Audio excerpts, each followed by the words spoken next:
As we start this beautiful journey of living through Gita, the Bhagavad Gita, I'll be providing summaries of my learnings as we progress through the 18 chapters. Bhagavad Gita is the best life manual that will ever exist, so I really hope that this series helps you and me to live life to the fullest so that we're in touch with our consciousness on a daily basis.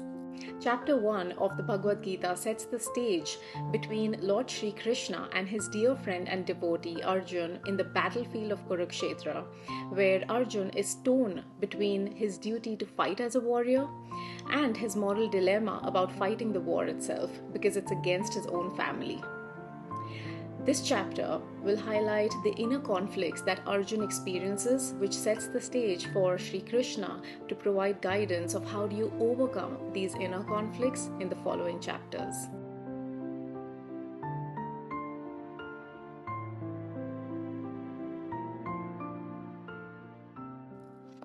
It is interesting to know that the Vedic scriptures, they divide cosmic time into 4 eras or yugas for our understanding. The first one being Satyug or the Golden Age, the second one being the Tretayug or the Silver Age, the third one being Dvaparyug or the Copper Age, and fourth being Kaliyug or the Iron Age.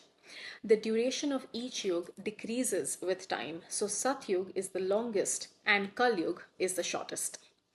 The best of all the yugas is Satyug because it is evidenced by goodness, kindness, compassion, where spirituality is at its peak, where there are no wars, no diseases. An average man lives up to a good few hundred years and they're as tall as 31 feet.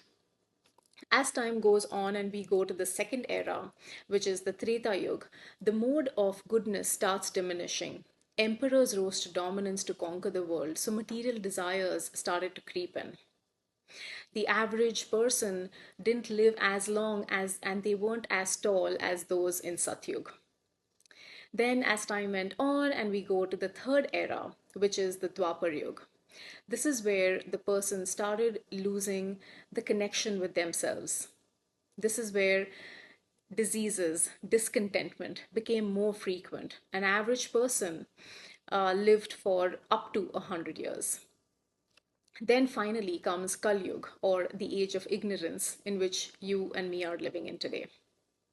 Now, this is the age where the connection with one's self is lost.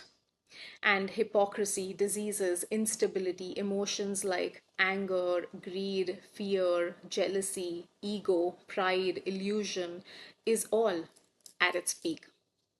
Spirituality, knowledge of scriptures is said to be lost in this age. And an average human eats food which makes them more ignorant. And by the end of Kaliyug, it is said that the human being will only be living as long as just 20 years. Now, one might think that after Kaliyug, the world will end. But that's really not the case. This cycle keeps going on. So after Kaliyug, there will be a switch to Satyug. And for that, Lord Krishna will again descend on earth as he did in each of the yugas. So Bhagavad Gita is really a conversation that took place between Lord Sri Krishna and his very dear devotee and friend Arjun at the end of the third era, which is the Dvaparyug, just before Kaliyug began. To really apply the learnings of Bhagavad Gita in our day-to-day lives, I would recommend that as we go through this series, each one of you replace Arjun with yourself and think about Lord Krishna having this conversation with you so that the message can really hit home.